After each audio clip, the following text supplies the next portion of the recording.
এই বাংলাদেশ থেকে আল্লাহ পাক শেখ হাসিনাকে অপসারণ করে আমাদের সেই প্রাণের বাংলাদেশ গড়ার সুযোগ করে দিয়েছেন। আমাদের আল্লাহ পাক রব্বুল আলামিনের কাছে আবারও শুকরিয়া আদায় করতে হবে। সংগ্রামী সাথী ও বন্ধুগণ, আমরা স্পষ্ট ভাষায় বলতে চাই, বিজয় অর্জন করা যতটা কঠিন, বিজয়কে রক্ষা করা তার চেয়ে বেশি কঠিন। আমাদের দেশের দীর্ঘ এক সংগ্রামে নামতে হবে। আমরা যদি সাময়িক বিজয়ের ভিত্তিতে আমরা যদি তৃপ্তির ঢেকুর তুলি, এই বিজয় যে কোনো সময় চিন্তাই হয়ে যেতে পারে, যে কোনো মুহূর্তে বিজয় আমাদের হাতছাড়া হয়ে যেতে পারে। পরাজিত শক্তি বসে নেই, পতিত স্বৈরাচার বাংলাদেশের মানুষের বুকের উপর সবল মারার জন্য অপেক্ষার প্রহর চলছে। আমরা তিক্ত অতীত স্মরণ করতে চাই। 1971 সালে বাংলাদেশ স্বাধীন হয়েছিল।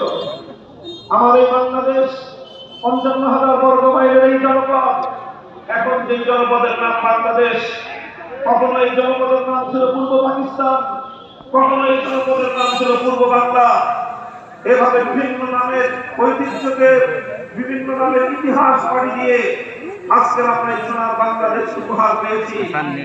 বাংলাদেশ থেকে আমাদেরকে তিনটি আধিপত্যবাদী শক্তির বিরুদ্ধে লড়াই করতে হয়েছে।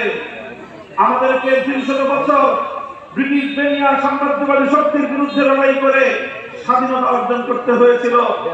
আমাদেরকে এই পূর্ব বাংলার মুসলমানদের মানুষের জাতিসত্তার উন্নতির জন্য কলকাতার আধিপত্যবাদের বিরুদ্ধে বঙ্গভঙ্গের নামে ব্রিটিশ আমলে লড়াই করতে হয়েছিল।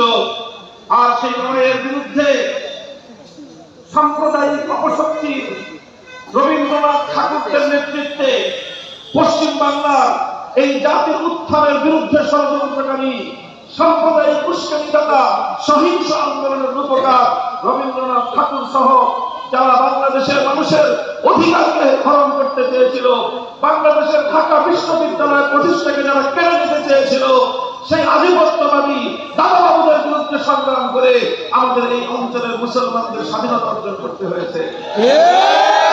এরপর 1947 সাল থেকে 1971 সাল 24 বছর পর্যন্ত পশ্চিম পাকিস্তানের খান পাঠানদের বিরুদ্ধে আমাদেরকে লড়াই করতে হয়েছে।